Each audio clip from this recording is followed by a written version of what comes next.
ಶುಭ mass serial. ಆಸ್ತಿ ಆಸೆಗೆ ಪೂರ್ಣಿಮಾ ದೊಡ್ಡ ಮಗಳು ಎಂದೇ ಜನಾರ್ದನ್ ಪ್ಲಾನ್ ವರ್ಕ್ ಆಗುತ್ತಾ ಪೂರ್ಣಿಮೆಗೆ ತಾನು ಅನಾಥೆ ಅಲ್ಲ ಎನ್ನಗೂ ತಂದೆ ತಾಯಿ ಇದ್ದಾರೆ ಎಂದು ತಿಳಿದಿತ್ತು. ಆದರೆ ಅವರು ಹೇಗಿದ್ದಾರೆ ಎಲ್ಲಿದ್ದಾರೆ ಎಂಬ ಅರಿವು ಆಕೆಗೆ ಇರಲಿಲ್ಲ. ತನ್ನ ಜೀವನದುದ್ದಕ್ಕೂ ಒಬ್ಬಂಟಿಯಾಗಿದ್ದು ಬಂದ ಪೂರ್ಣಿಮಾ ಮದುವೆ ಬಳಿಕ ತುಂಬ ಕುಟುಂಬಕ್ಕೆ ಕಾಲಿಡುತ್ತಾಳೆ. ಪೂರ್ಣಿಮಾಳ ಒಳ್ಳೆ ಮನಸ್ಸಿಗೆ ಆಕೆಯ ಕಾಳಜಿಗೆ ಎಲ್ಲರೂ ಮನಸೋತಿದ್ದಾರೆ. ಪೂರ್ಣಿಮೆಗೆ ಆಕೆಯ ತನ್ನ ಮಾವ ಹಾಗೂ ಗಂಡನೇ ಧೈರ್ಯ. ಈಗ ಸಾಥ್ ನೀಡಲು ಆಕೆಯ ಅತ್ತೆ ತುಳಸಿ ಕೂಡ ಇದ್ದಾಳೆ. ದೀಪಿಕಾ ಪೂರ್ಣಿಮಾ ಬಳಿ ಆಗಾಗ ಮಾತನಾಡುತ್ತಾಳೆ.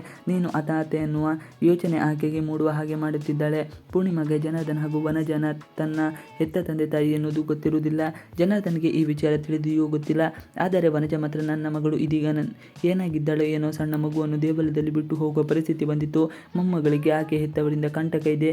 ನನ್ನ ಅಪ್ಪನಿಗೆ ತಿಳಿದಿತ್ತು ಅನಿಸುತ್ತದೆ. ಅದಕ್ಕಾಗಿ ವಿಲ್ನಲ್ಲಿ ನನ್ನ ದೊಡ್ಡ ಮಗಳ ಹೆಸರಿಗೆ ಬರೆದಿಟ್ಟು ಸತ್ತಿದ್ದಾರೆ. ಅದರಲ್ಲೂ ಆಕೆಗೆ 25 ವರ್ಷ ತುಂಬಿದ ಬಳಿಕ ಆಸ್ತಿ ಆಕೆ ಕೈ ಸೇರುತ್ತದೆ. ಇಲ್ಲವಾದರೆ ಆಸ್ತಿಯೆಲ್ಲ ಅನಾಥಾಶ್ರಮಕ್ಕೆ ಸೇರುತ್ತದೆ ವಿಲ್ನಲ್ಲಿ ಬರೆದಿದ್ದರು.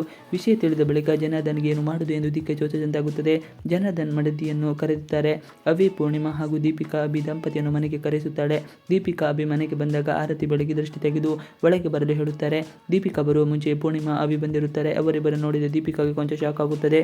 ತವರು ಮನೆಗೆ ಆಗಮಿಸಿದ ದೀಪಿಕಾ ಇಬ್ಬರಿಬ್ಬರ ಜೊತೆಗೆ ನಮ್ಮಮ್ಮ ಡ್ಯಾಡಿ ಯಾಕೆ ಕರೆಸಿದರು ಎಂದು ದೀಪಿಕಾ ಆಲೋಚನೆ ಮಾಡುತ್ತಿರುತ್ತಾಳೆ. ಅಷ್ಟೊತ್ತಿಗೆ ಅಲ್ಲಿಗೆ ಬಂದ ಲಾಯರ್ ಬರುತ್ತಾರೆ. ಜನಾರ್ದನ್ ಹಾಗೂ ಲಾಯರ್ ಇಬ್ಬರು ಮಾತುಕತೆ ಮಾಡುತ್ತಿರುತ್ತಾರೆ. ಲಾಯರ್ ಹೇಳುತ್ತಾರೆ, ಅಲ್ಲಯ್ಯ, ನಾನು ಹೇಳಿದ್ದೇನು, ನೀನು ಮಾಡಿದ್ದೇನು. ನಾನು ಬರ ಹಿಡಿದು ನಿನ್ನ ಚಿಕ್ಕ ಮಗಳನ್ನಲ್ಲ.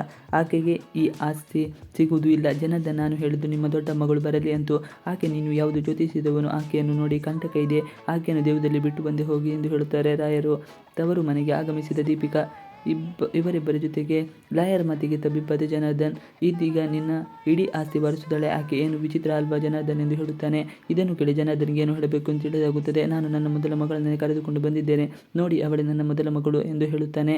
ಇದನ್ನು ಕೇಳಿದ ಲಾಯರ್ಗೆ ಕೂಡ ಶಾಕ್ ಆಗುತ್ತದೆ. ಪೂರ್ಣಿ ಕಂಡರೆ ಆಗದ ದೀಪಿಕಾ ಹಾಗೂ ಪೂರ್ಣಿಮಾ ನಿಜವಾಗಿಯೂ ಅಕ್ಕ ತಂಗಿಯರು. ಆದರೆ ಅವರಿಬ್ಬರು ಅಕ್ಕ ತಂಗಿಯರು ಎಂಬುದು ಗೊತ್ತಿರುವುದಿಲ್ಲ.